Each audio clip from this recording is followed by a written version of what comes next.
Good morning વિદ્યાર્થી મિત્રો, આજે આપણે ગ્રામરની અંદર કૃદંત વિશે ભણીશું. ક્રુ ધાતુ પરથી ક્રિયાપદ, ક્રુ એટલે ક્રિયા પરથી ઉતરી આવેલો શબ્દ. અહીં આપણે સૌ પ્રથમ કૃદંત એટલે શું એની જો વ્યાખ્યા જોઈએ તો કૃદંત એટલે જે ક્રિયારૂપો મુખ્ય ક્રિયાપદ તરીકે આવી શકતા નથી. જે ક્રિયારૂપો મુખ્ય ક્રિયાપદ તરીકે આવી શકતા નથી, પરંતુ મુખ્ય ક્રિયાપદની પૂર્ણકાલિક ક્રિયા દર્શાવવા ક્રિયા વિશેષણની જેમ આવે છે તે ક્રિયારૂપોને કૃદંત કહે છે. કૃદંત એ વ્યાકરણની ભાષાનો શબ્દ છે. સંસ્કૃતમાં કૃત ધાતુ પરથી એ ઉતરી આવેલું છે. જે ક્રિયારૂપો મુખ્ય ક્રિયાપદ તરીકે આવી શકતા નથી, એટલે કે મુખ્ય ક્રિયાપદ નથી. વાક્યની અંદર છેલ્લે આપણે શું લખીએ છીએ? ક્રિયાપદ. પરંતુ એ ક્રિયાપદ જે છે, એટલે કે વાક્યની અંદર જે છેલ્લે જે શબ્દ આવે છે એ ક્રિયાપદ છે, એ ક્રિયાપદ એ કૃદંત નથી, પરંતુ મુખ્ય ક્રિયાપદની પૂર્ણકાલિક ક્રિયા દર્શાવવા માટે, મુખ્ય ક્રિયાપદની પૂર્ણ થયેલી ક્રિયા દર્શાવવા, પૂર્ણકાલિક ક્રિયા દર્શાવવા ક્રિયા વિશેષણની જેમ આવે છે તે ક્રિયારૂપોને કૃદંત કહે છે. હવે ક્રિયા વિશેષણ એટલે શું એ તો તમે જાણો છો કે ક્રિયાના અર્થમાં વધારો કરતું પદ અથવા તો ક્રિયાની વિશેષતા દર્શાવતું પદ. દાખલા તરીકે છોકરો દોડે છે તો એમાં છોકરો કરતા અને દોડે છે એ શું છે? ક્રિયા છે. પરંતુ છોકરો ઝડપથી દોડે છે તો એ જે ઝડપથી છે એ શું છે? ક્રિયા વિશેષણ છે કે એની દોડવાની ગતિ કેવી છે? ઝડપથી, ધીમી. આ બધું જે શબ્દો છે એ શબ્દો ક્રિયા વિશેષણ તરીકે વપરાય છે. તો કૃદંત પણ વાક્યમાં ક્રિયાપદનું કામ કરતું નથી, પરંતુ પૂર્ણકાલિક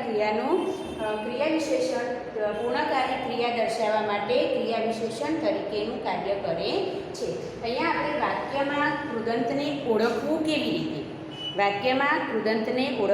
રીતે? આપણે એમ જોયું કે મુખ્ય વાક્યમાં જે પદો છે એમાં કર્તા, કર્મ અને ક્રિયાપદ, આ 3 પદો આપેલા હોય છે. અને એ 3 પદોમાં છેલ્લું જે પદ છે એ ક્રિયાપદ છે, એટલે કે ક્રિયાપદ વાક્યને અંતે મુકાય છે. એ આ વસ્તુ ખાસ ધ્યાન રાખજો, જેથી તમને વાક્યમાંથી ક્રિયાપદ શોધવામાં અઘરું પડશે, કૃદંત શોધવાનું સરળ રહેશે. તો અહીંયા વાક્યમાં ક્રિયાપદ વાક્યને અંતે મુકાય છે. આપણે ઉદાહરણ જોઈએ તો છોકરો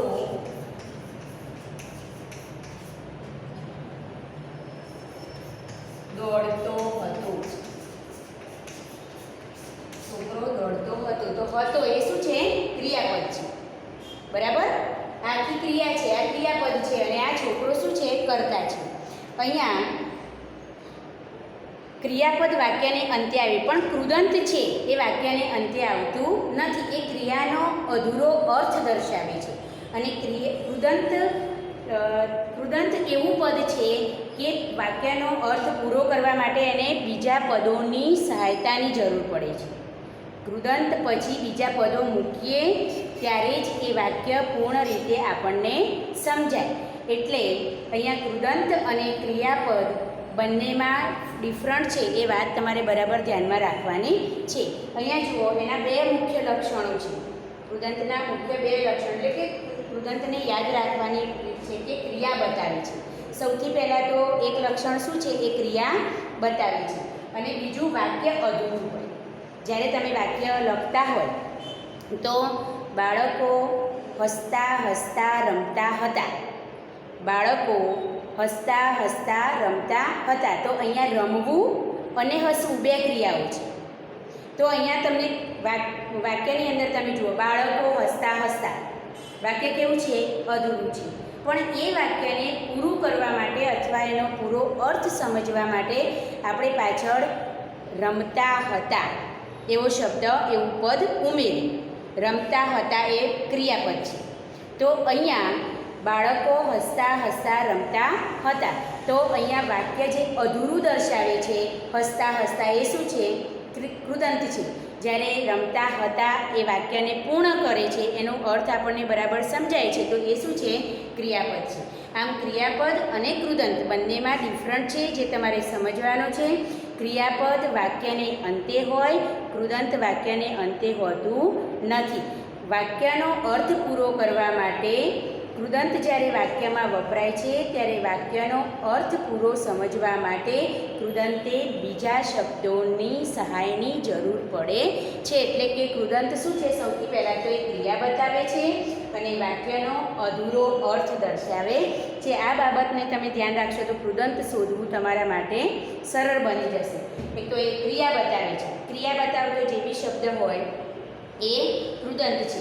અને પણ એ ક્રિયા કેવી હોય? તો અધૂરી. મતલબ એ ક્રિયા એ શબ્દથી આપણે એને વાક્યને પૂરું કરી શકતા નથી. એટલે કે વાક્ય અધૂરું હોય, વાક્યનો પૂરો અર્થ આપણને સમજાતો નથી. એટલે આ બે લક્ષણો તમે યાદ રાખશો તો તમને કૃદંત સમજવામાં સરળતા રહેશે. પછી કેટલીક બાબતો છે કે કૃદંત કેવી રીતે બને, તો અહીંયા આપણે જોઈએ યાદ રાખવા જેવી કે કૃદંત એ ક્રિયારૂપો કે ક્રિયાદર્શક પદો છે.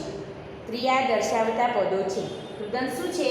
તો ક્રિયા દર્શાવતા પદો છે. બીજું, કૃદંત ક્રિયાપદ રૂપે, સંજ્ઞા રૂપે, વિશેષણ રૂપે અને ક્રિયા વિશેષણ તરીકે પ્રયોજાય છે. કૃદંત ક્રિયાપદ રૂપે, સંજ્ઞા રૂપે, વિશેષણ રૂપે અને ક્રિયા વિશેષણ તરીકે પ્રયોજાય છે. વાક્યની અંદર આ બધા જ પદો હોય છે. સંજ્ઞા હોય છે, વિશેષણ હોય છે, ક્રિયા વિશેષણ હોય છે, ક્રિયાપદ હોય છે. તો કૃદંત ક્રિયાપદ રૂપે પણ વપરાય છે, સંજ્ઞા રૂપે પણ વપરાય છે, વિશેષણ તરીકે પણ વપરાય છે અને ક્રિયા વિશેષણ તરીકે પણ વપરાય છે. એના માટે આપણે ઉદાહરણથી સમજીએ તો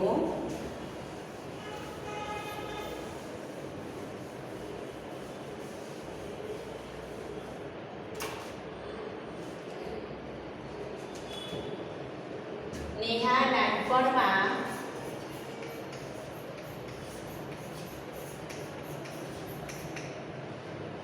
ખૂબ નાચતી.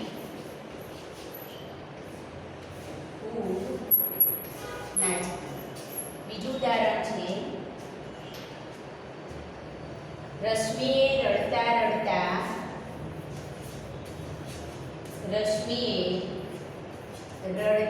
અવાજે કહ્યું. ત્રીજું ઉદાહરણ છે, લખવું વાંચવું એ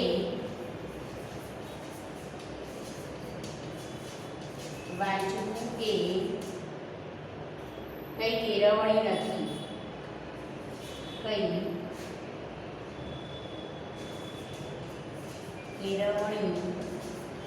નથી. પણ તેના સાધન છે.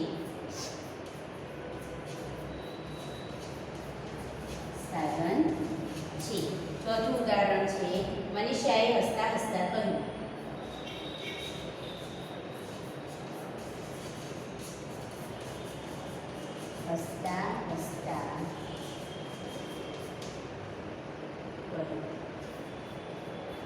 અહીંયા આપણે આ ચાર ઉદાહરણો આ વાક્યના સંદર્ભમાં સમજીશું કે તેઓ ક્રિયાપદ રૂપે આવે છે, સંજ્ઞા રૂપે આવે છે, વિશેષણ તરીકે પણ વપરાય છે અને ક્રિયા વિશેષણ તરીકે પણ વપરાય છે. તો અહીંયા આપણે પહેલું જોયું, નેહા નાનપણમાં ખૂબ નાચતી. તો આ નાચવાની શું છે? ક્રિયા છે. તો અહીંયા આ શું છે? વાક્યને અંતે ક્રિયાપદ રૂપે વપરાય છે. તો અહીંયા આ જે કૃદંત છે એ ક્રિયા નાચતી ત્યાં સુધી છે, નાચતી હતી એવું નથી. જો હતી હોય તો અહીંયા નાચતી એ ક્રિયાપદ રૂપે કૃદંત વપરાયું છે. પછી બીજું ઉદાહરણ, રશ્મિએ રડતા અવાજે કહ્યું. તો અહીંયા તમે કહી શકશો કે કૃદંત કયું છે? તો રડતા. તો અવાજ કેવો છે? રડતા અવાજ કેવો? તો રડતો. તો ત્યાં વિશેષણ તરીકે વપરાય છે. વિશેષણ તરીકે અહીંયા આ વાક્યની અંદર વપરાય છે.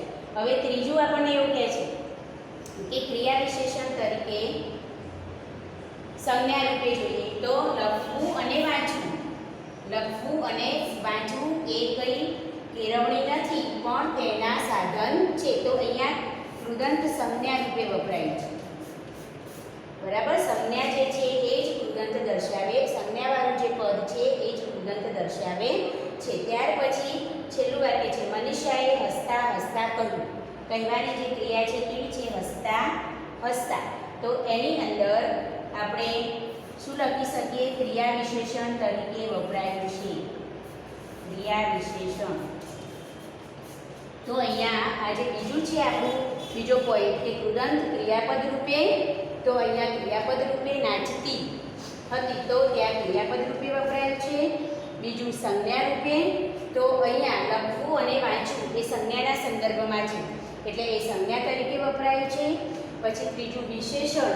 તો વિશેષણ તો રડતા અવાજે, અવાજ કેવો? રડવાનો. તો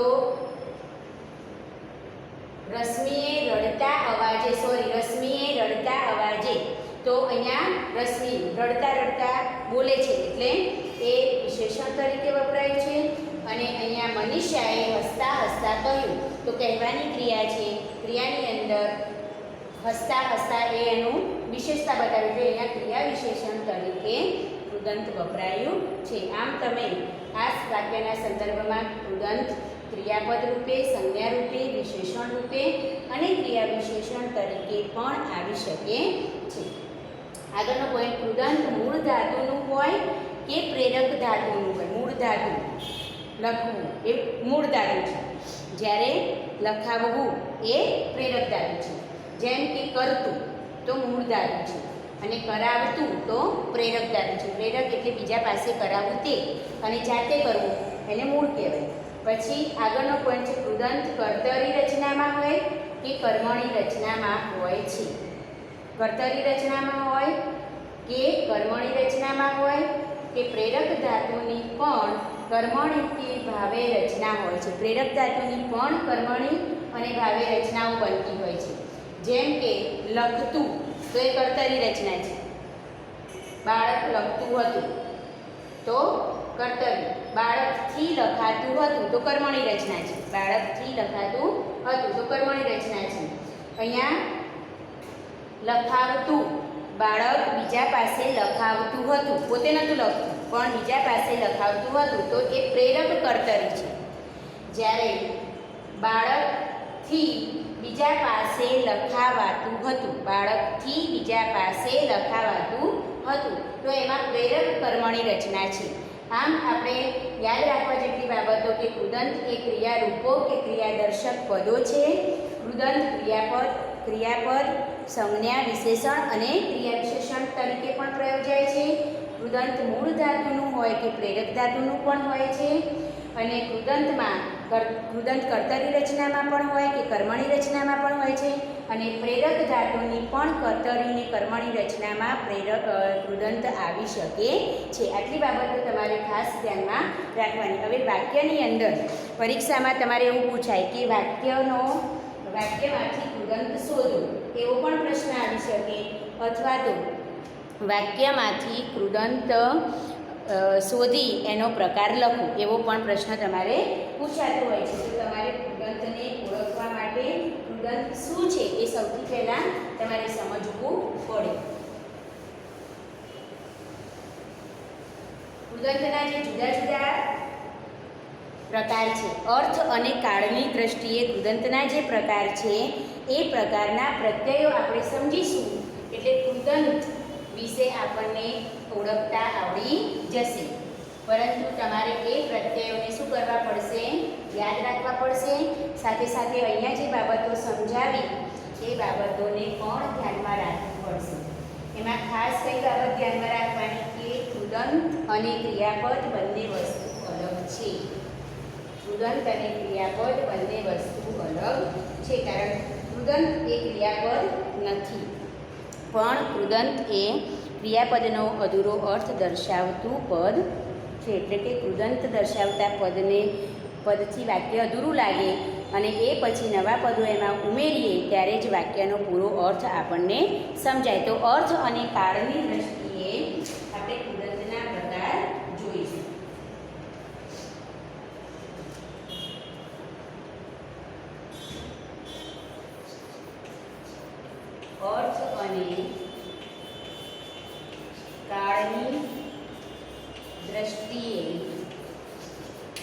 દિગંતના પ્રકાર કેટલા છે? કુલ 6 પ્રકાર છે. દિગંતના પ્રકાર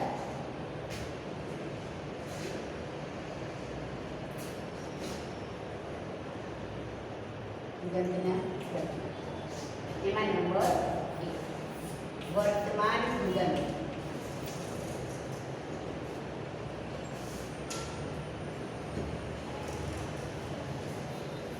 વર્તમાન દિગંત ચાલુ ક્રિયા દર્શાવે. વર્તમાન દિગંત ચાલુ ક્રિયા દર્શાવે છે. એનો પ્રત્યય છે ત.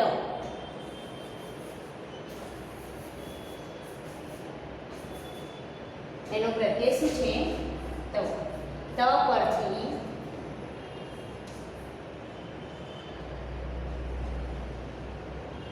તો, તી, તું, તા. બરાબર? ત પરથી તો, તી, તું, તા એટલે કાળ અને અર્થની દ્રષ્ટિએ. તો રમતો, રમતી, બહુવચન હોય તો રમતું, અને સોરી નાન્યતર જાતિમાં હોય તો રમતું અને બહુવચન હોય તો રમતા. અહીંયા તો પુલ્લિંગ હોય તો, સ્ત્રીલિંગ હોય તો તી, નાન્યતર જાતિને નપુંસકલિંગ હોય તો તું, અને બહુવચન હોય તો તા. આ રીતે એના રૂપો બદલાતા હોય વાક્યની અંદર. તો વર્તમાન કૃદંત ચાલુ કે વર્તમાન ક્રિયા દર્શાવે છે. ચાલુ કે વર્તમાન ક્રિયા દર્શાવે છે. તેના પ્રત્યયો ત ધાતુ પરથી તો, તી, તું અને તા છે. આપણે ઉદાહરણ દ્વારા એને સમજીશું.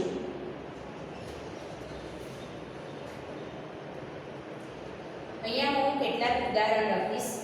એની સામે મારે ઈર્ષાથી જોતા રહેવું પડશે. ઉદાહરણથી સમજીશું.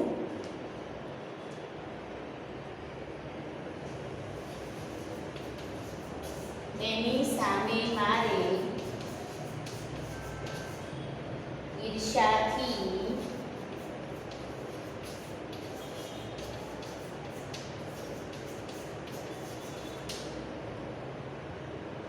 રહેવું પડશે. બીજું ઉદાહરણ છે તેમને વાત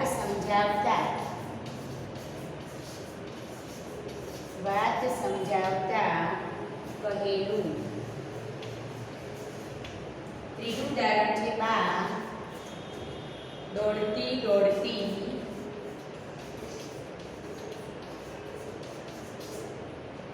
બહાર આવી હતી.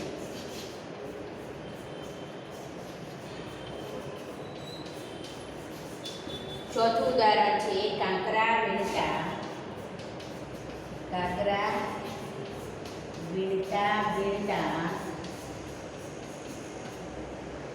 કાંતા બોલી રહી હતી.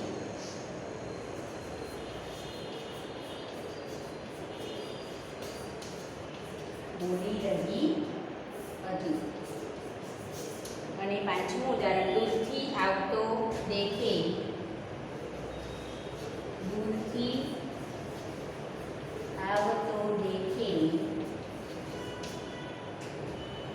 વાંગલાને કંઈક વેગથી.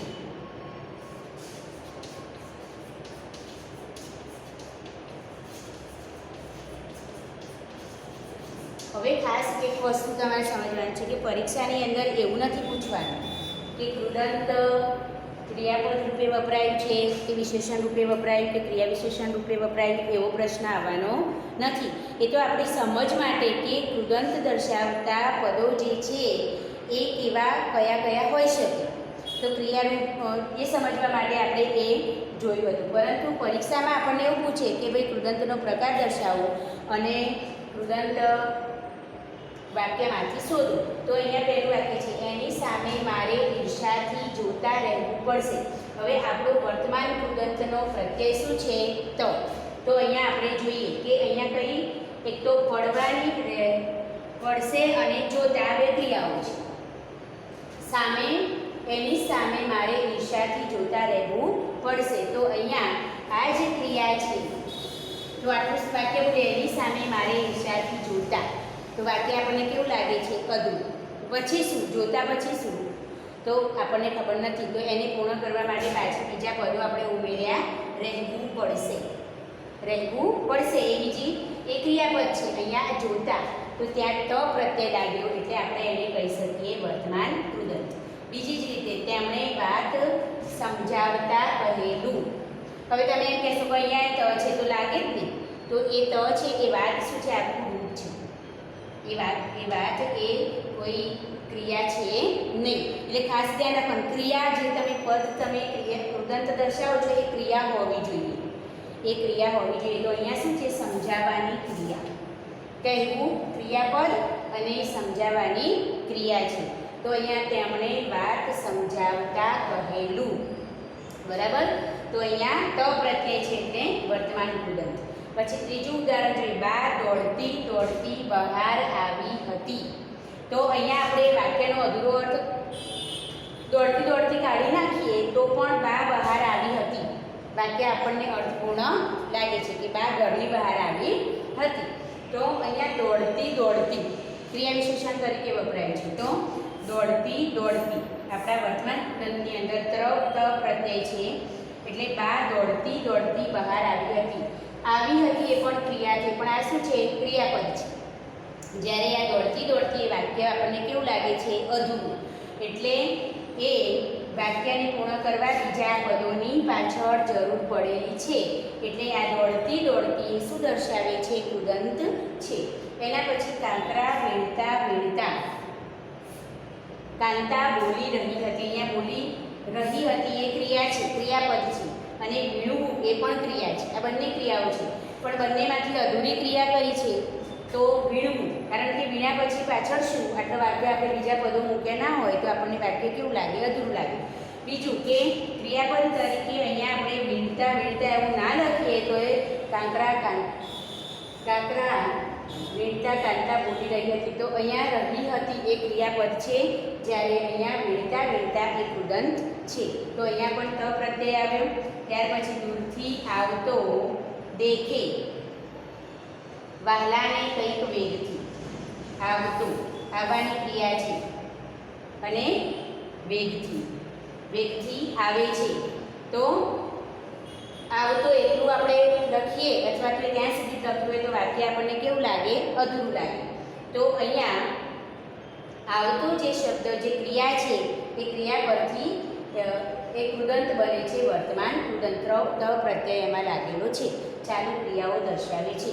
તો એક વસ્તુનું ધ્યાન રાખવાનું કે ક્રિયા દર્શાવતો શબ્દ હોવો જોઈએ અને ક્રિયાનો અધૂરો અર્થ દર્શાવતો જ પદ હોવું જોઈએ. કે ક્રિયાનો અર્થ જો પૂર્ણ થતો હોય તો પછી શું બની જાય, ક્રિયાપદ. એટલે અહીંયા વર્તમાન કૃદંતની અંદર ત પ્રત્યય લાગે છે. ત પરથી તો, તે, તું અને તા આ ચાર પ્રત્યય તમે બરાબર યાદ રાખી લો એટલે વાક્યની અંદર પછી તમારે શું શોધવાનું રહે, પ્રત્યય તો યાદ જ છે, માત્ર ક્રિયા કઈ છે એ શોધવાની.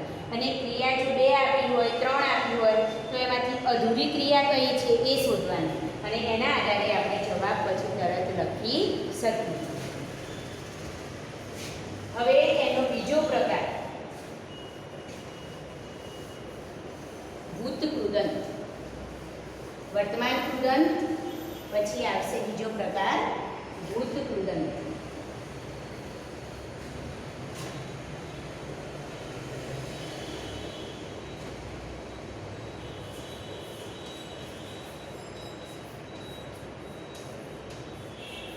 ભૂત કૃદંતની અંદર એના પ્રત્યય છે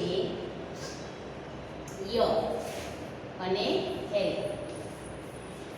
ય પરથી યો, ઈ, યુ અને યા. એલ પરથી એલો, એલી, એલું અને એલા.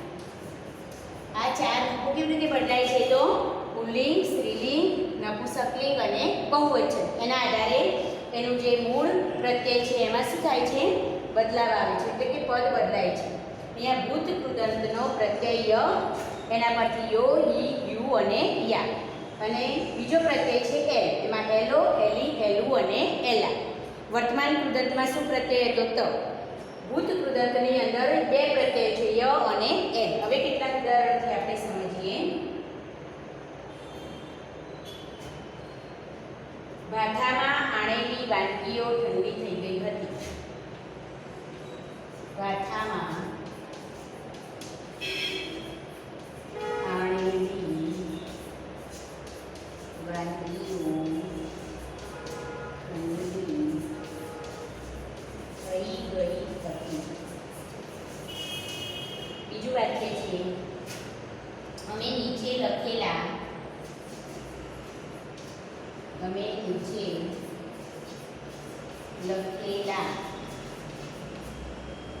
વ્રતો જરૂર માનીએ છીએ. વ્રતો જરૂર માનીએ છીએ. ત્રીજું છે, કોઈ કશું બોલ્યું નહીં. કોઈ કશું બોલ્યું નહીં.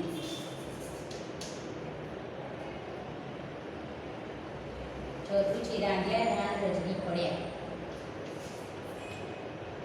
રાંધ્યા ધાન રજડી પડ્યા. અને પાંચમું, સુતેલાને જગાડવું નહીં. સુતેલાને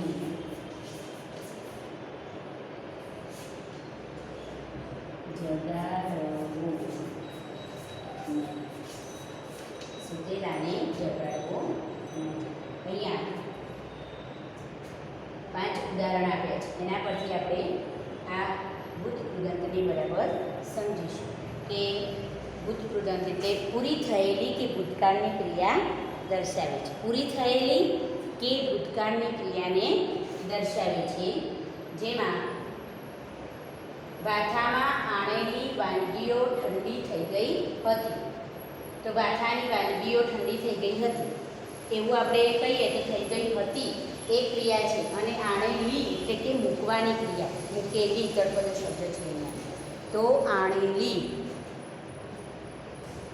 એ શું છે? એવી પ્રત્યય લાગ્યો અહીંયા. આપણો એવી પ્રત્યય લાગ્યો એટલે આ કૃદંત છે. અમે નીચે લખેલા વ્રતો જરૂર માનીએ છીએ. તો માનવું એ ક્રિયા છે, માનીએ છીએ. અને બીજી ક્રિયા છે લખેલા. તો અહીંયા પેલા પ્રત્યય છે. વાક્ય અધૂરું ક્યાંથી રહ્યું છે? અહીંયા. છેલ્લે તો ક્રિયાપદ છે, તેથી વાક્ય પૂરું થાય છે. કોઈ કશું બોલ્યું નહીં. તો અહીંયા નહીં એટલે નાના અર્થમાં ક્રિયાપદ છે. જ્યારે બોલ્યું એ બોલવાની બીજી ક્રિયા છે. અહીંયા કોઈ કશું બોલ્યું એટલું જ રાખીએ તો હા કે ના, બોલ્યું છે કે બોલ્યું નથી એવી કોઈ ખબર પડતી નથી. વાક્ય કેવું લાગે છે? અધૂરું. એટલે બોલ્યું. અહીંયા કયો પ્રત્યય આવ્યો? યુ.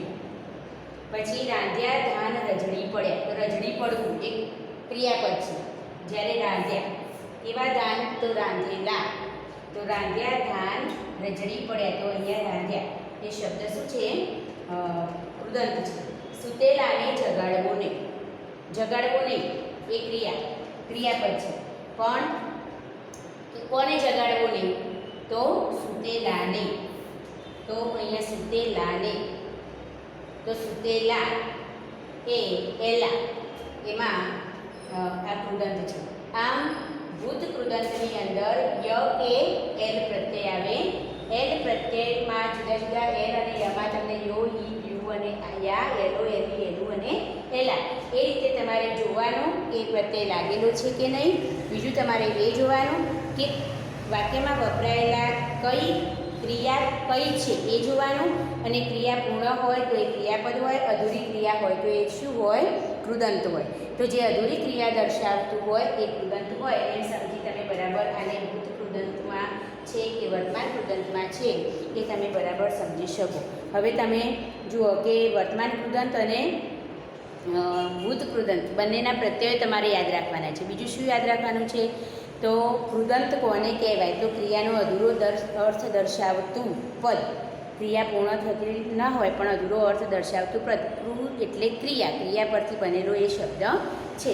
તો આમ અહીં તમારે વર્તમાન કૃદંત અને ભૂત કૃદંત વિશે તમે અભ્યાસ કર્યો. આગળ આપણે જોઈએ બીજો પ્રકાર એનો, તો ભવિષ્ય કૃદંત. બીજો પ્રકાર એનો જોઈએ તો ભવિષ્ય કૃદંત. પ્રત્યય યાદ રાખો એટલે આપોઆપ તમને આવડી જાય.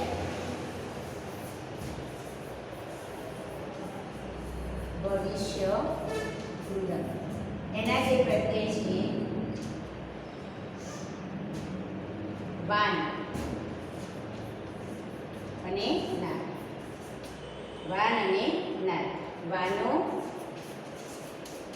વાની, વાનું અને વાના એ પણ લિંગ અને વચન પ્રમાણે નારો, નારી, નારું અને નારા.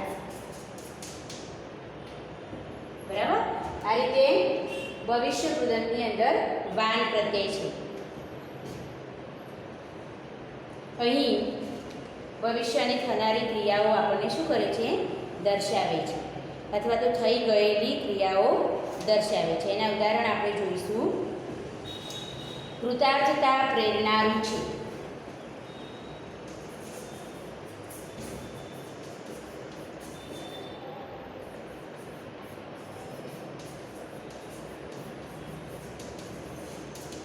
બીજું ઉદાહરણ બાપુ તો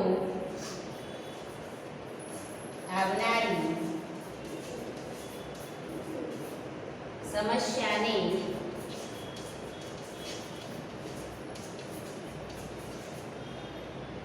કેમ પહોંચી વળાશે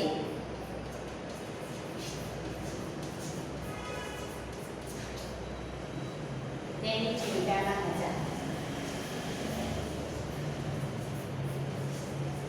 ચિંતામાં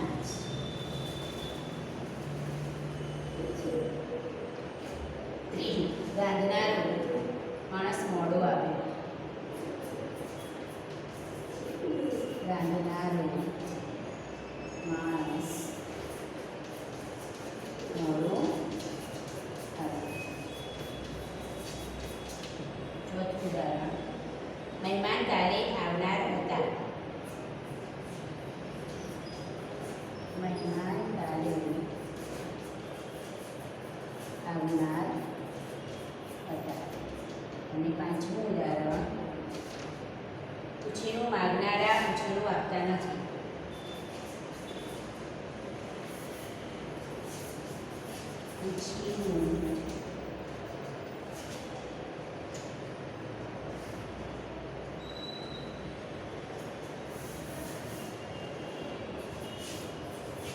ઉછીનું માગનારા ઉછીનું આપતા નથી.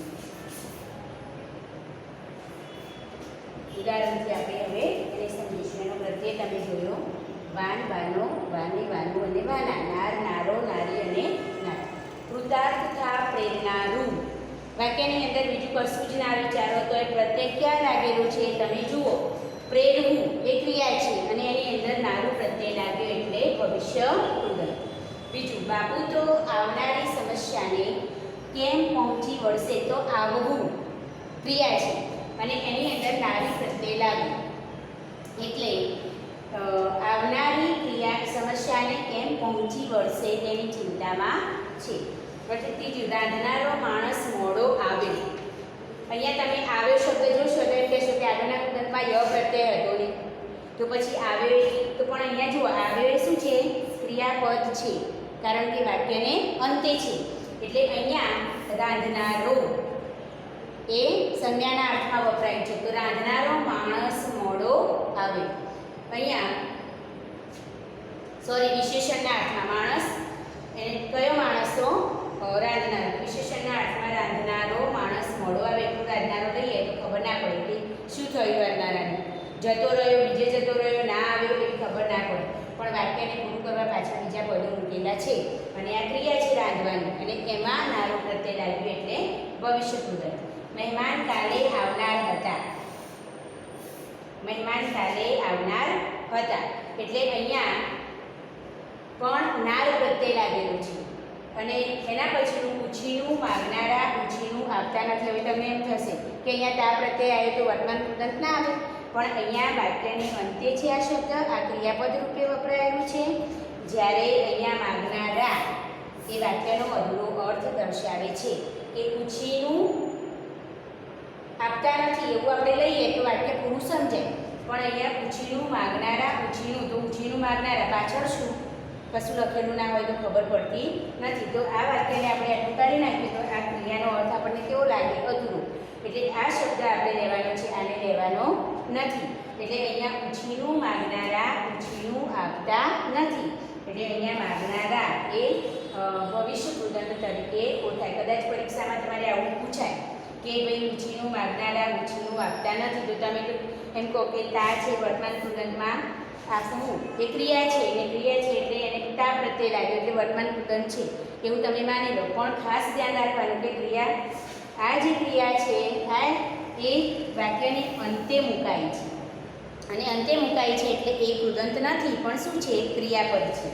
જ્યારે આ જે ક્રિયા છે, બીજી જે ક્રિયા માગવાની જે ક્રિયા છે એ માગવાની ક્રિયા વાક્યની વચ્ચે છે અને એનાથી વાક્ય પૂરું થતું નથી. આ વસ્તુ ખાસ ધ્યાન રાખશો તો જ તમે સાચી રીતે કૃદંતને ઓળખી શકશો. જો તમે એમને માત્ર એકલા એના પ્રત્યયો યાદ રાખી લેશો તો કૃદંત શોધવું અઘરું પડશે. પણ વાક્યનો અધૂરો અર્થ દર્શાવતું હોવું જોઈએ. બીજી વસ્તુ એ છે કે ક્રિયા અધૂરી દર્શાવતું પદ હોવું જોઈએ. પૂર્ણ ક્રિયા દર્શાવતું પદ હશે તો એ શું બની જશે? ક્રિયાપદ બની જશે. એટલે ક્રિયા અધૂરી દર્શાવતું પદ હોય એ જ કૃદંત બની શકે. એટલે આ બે વસ્તુ, આ બે લક્ષણોને બરાબર યાદ રાખવાના. સૌથી પહેલાં વાક્યમાં ક્રિયાઓ કઈ કઈ છે એ જોવાનું, અને પછી બીજું શું જોવાનું કે કઈ ક્રિયા વડે અધૂરો અર્થ દર્શાવાય છે એ જોવાનું. જો પૂરો અર્થ દર્શાવાતો હોય તો એક ક્રિયાપદ હોય, અને પાછું બીજું લક્ષણ શું છે એનું? વાક્યને અંતે હોય ક્રિયાપદ. ક્રિયાપદ ક્યાં હોય? વાક્યને અંતે. કારણ કે આપણું લખવાની જે પદ્ધતિ છે, આપણું જે નિયમ છે એ શું છે? કર્તા, કર્મ, ક્રિયાપદ.